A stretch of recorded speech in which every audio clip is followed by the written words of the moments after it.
Emily Marquez. Bago po ako nag-ibang bansa kasi, ayan, isa po akong, nagtatrabaho sa bahay.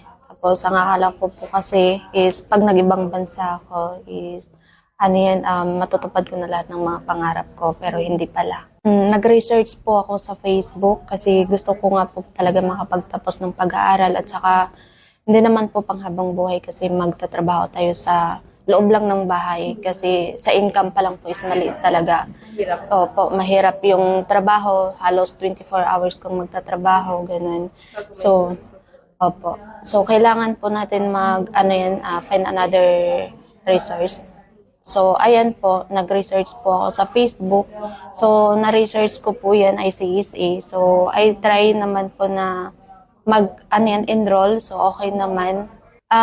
Nakuan ko po dito, natutunan ko po dito sa ICSA kay Sir Mark. Ayan, yung pag bilang isang course na social and healthcare. So, natutunan ko dito yung paano tingin ng pulse, sa BP, ganun po, sa mga practical. Yung magkuha po ng BP.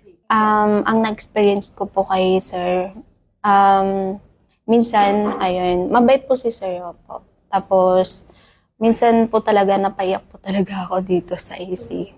Oo, dahil sa mahirap po talaga yung paggawa ng module minsan, pero parang kumbaga nahihirapan ka, pero kung makuan mo na, may manage mo na yung yung paggawa. Parang madali na lang siyang gawin. Parang itatak mo na lang siya sa isip mo kung paano. May goal ka. Oo, kung may goal ka talaga, kung may pangarap ka. Ayan ang may advice ko lang, lalo na sa mga nagtatrabaho sa bahay. Ayun lang po, kung may mga pangarap po kayo sa buhay, kailangan nyo lang pong ipagpatuloy yun kasi hindi habang buhay nagtatrabaho tayo sa loob ng bahay kasi lalo na maliit yung sahod. So, hindi yun magkakasya sa family talaga. At saka kung may pangarap ka, hindi mo yun basta-basta maaabot. Yes, para sa akin po, mas gusto kong i-recommend sa iba, lalo na sa nagtatrabaho sa bahay. Oo. Kasi, hindi lang sa pangarap nyo, kumbaga pati na rin sa pamilya nyo. Ayan, ang mamensahe ko lang sa mga kapwa ko student dito sa ICSA, siguro, kasi ako, na-experience ko talaga umiyak. Opo. Ganun lang po talaga. Kailangan po natin tapusin yung mga pangarap natin sa buhay. Ayun, enroll na lang kayo.